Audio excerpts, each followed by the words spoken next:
What are the good things and the bad things about Houston? This is such a common question I get from clients that I decided to make a pros and cons video for the benefit of everyone. So if you're thinking about moving to Houston or simply want to learn more about the city, you don't want to miss this video. Now please make sure to watch to the end because some of the pros and cons may not surprise you, but they can actually cost you. Hi, and welcome to Real Estate Rundown, where you'll find real estate information no one is sharing with you. On this channel, we are unlocking the hidden gems in every destination, serving up expert travel tips and diving deep into the heart of local culture. Whether you're a seasoned traveler or someone craving a unique adventure, you're in the right place. Hit the subscribe button and join our community of wanderers to ignite the wanderlust and discover the city like never before. All right, let's dig in. We'll start off with the pros. Since I live here, I obviously enjoy several things about this city. Here are a few things that stick out to me as the best pros to living here. We'll begin with pro 1, diversity. This is great because this brings numerous advantages, such as exposure to different cuisines, traditions, and perspectives, fostering a more tolerant and inclusive community. It encourages creativity, innovation, and rich tapestry of art and celebration. Compared to the U.S. average cities like New York, Los Angeles, San Francisco, and Miami, also boast significant multicultural population, still, Houston often surpasses the U.S. average in terms of mix of cultures represented within its population. Next up, consider pro number 2, career opportunities. This is great because Houston career opportunities, particularly in industries like energy, healthcare, and aerospace, offer several advantages. They attract a diverse talent pool, provide numerous career opportunities, and often come with competitive salaries. Additionally, the city business-friendly environment fosters growth and innovation. Compared to the U.S. average, Houston excels in certain industries, while other cities might lead in different sectors, showcasing their own unique innovation and job market dynamics. Cities like San Francisco, Seattle, and Austin also have demonstrated robust innovations and job market growth, especially in tech sectors, fostering a reputation for cutting-edge advancement in entrepreneurial opportunities. Pro number 3 is the lower cost of living. This is important because it can significantly benefit residents. It allows for more affordable housing, lower expenses for daily needs, and a higher standard of living on moderate income. It can also attract individuals seeking a better quality of life without the financial strain found in more expensive cities, guys. Compared to the U.S. average, other cities across the United States, Houston generally falls below the national average in terms of cost of living. It's often considered more affordable than several major metropolitan areas such as New York City, San Francisco, or Los Angeles. The lower the cost of living in Houston encompasses various factors like housing, transportation, utilities, and everyday expenses, making it an attractive option for individuals seeking to be more budget-friendly in their lifestyle without compromising on amenities and opportunities.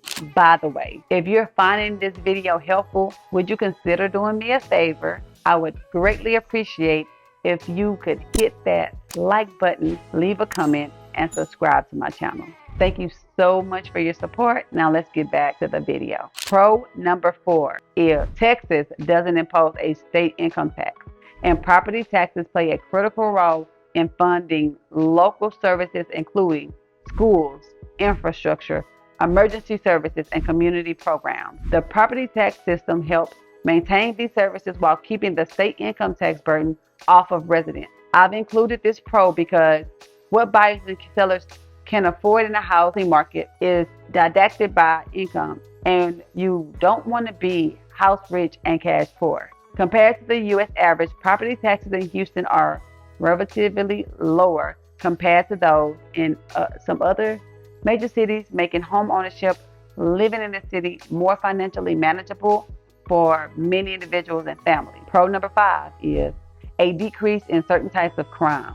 This is amazing because decrease in certain types of crime, particularly violent crimes, throughout various law enforcement initiatives, community engagement programs, and technical advantages and policing. Additionally, Houston's size and diversity often contribute to a strong community fabric, encouraging neighborhood watch programs and community involvement in crime prevention, which can positively impact local safety and security measures. Compared to the U.S. average, joint efforts of law enforcement and community engagement have reduced crime rates in Houston and brought them closer to or below the national average. Okay, now it's time to dig into the cons of Houston. There are definitely reasons this may not be the city for you. Here are a few things I would consider cons per se.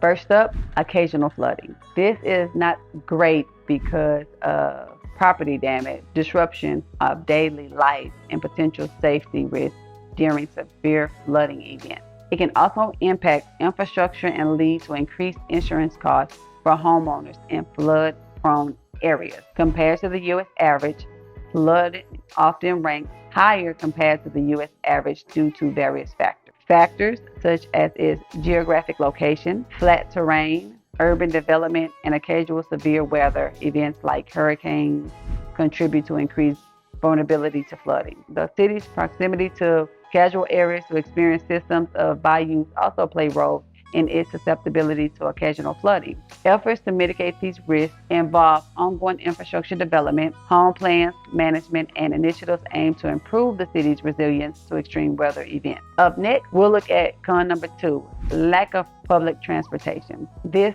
sucks because it can contribute to environmental issues due to higher dependency on cars. On the flip side, this situation can encourage a car-centric future, promoting individual freedoms to travel and allow for more flexibility in reaching destinations. Houston's public transportation systems have historically faced some challenges compared to the U.S. average. The city's reliance on cars and limited comprehensive public transit options, such as fewer rail lines or extensive bus network, often places Houston public transportation systems below the standard of some major U.S. cities. This situation can lead to longer commute times, limited connectivity to certain areas, and challenges for residents who rely on public transportation for daily commuting. Efforts are ongoing to improve and expand public transportation in Houston, but the system may not match the accessibility and efficiency found in some other metropolitan areas. We just don't have the ability to build it.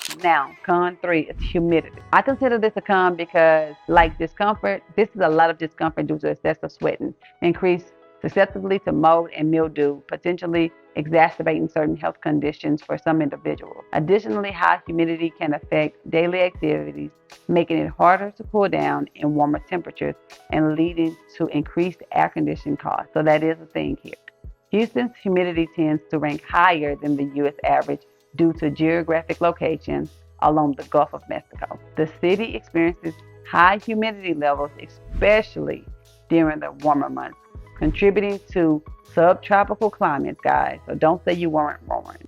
Houston's proximity to the Gulf Coast brings moisture-laden air, resulting in elevated humidity levels throughout much of the year. This high humidity can lead to muggy conditions and discomfort for residents, particularly during the summer months. I will emphasize the summer months. Okay, con 4 would be commuting congestion. This is a big con because traffic congestion in Houston poses a con due to its impact on daily life. The city's extensive road network experiences heavy traffic during peak hours, guys, leading to longer commute times, increased stress, and potential productivity loss for residents. This leads to congestion, which can lead to higher fuel consumption, increased air pollution, and added wear and tear on your vehicles, affecting both individuals and the environment negatively. Overall, traffic congestion in Houston can hinder efficient travel and impact the quality of life for the residents. Houston rankings compared to the U.S. average can fluctuate based on specific parameters being considered. Okay, so just keep that in mind when you're thinking about commuting in Houston. Finally, con 5 is hurricanes.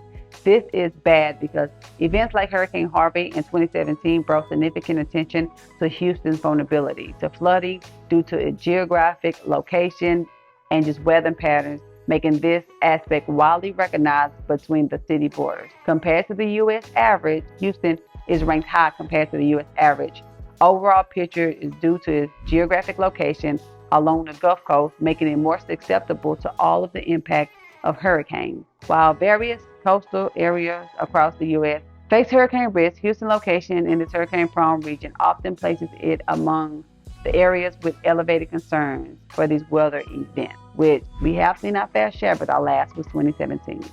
Overall, I would consider Houston a good choice for anyone who likes diverse cultures, strong job market, lower cost of living, and warm climate. I choose to live here because, in my opinion, the pros such as entrepreneurship opportunity outweigh the cons. But a poor choice for anyone who isn't in the Houston area might be humid weather or prefer cities with extensive public transportation systems. But I understand that not everyone in the same stage of life or has the same tolerance for various cons. So please make sure that you are taking into consideration all of these things when you are buying. Now, you have the information you needed to make a decision. Armed with the list of pros and cons, you can decide if Houston is a place for which you want to live or move or relocate, or if you'd just rather keep looking.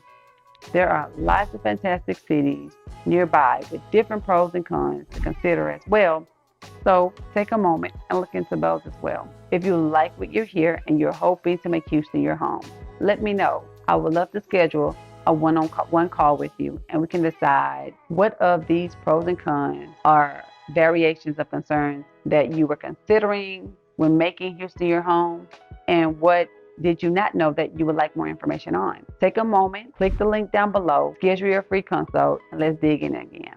Also, don't forget my list as our preferred homes in Houston is down in the description. This will let you know what the market has available if you're looking or you're just curious. If you're not quite ready to take the next step or want to know more about Houston, check out this next video. And, dive in, do your homework. My goal is always to educate, and I look forward to helping however I can assist. Again, thanks for watching, and I'll catch you next time.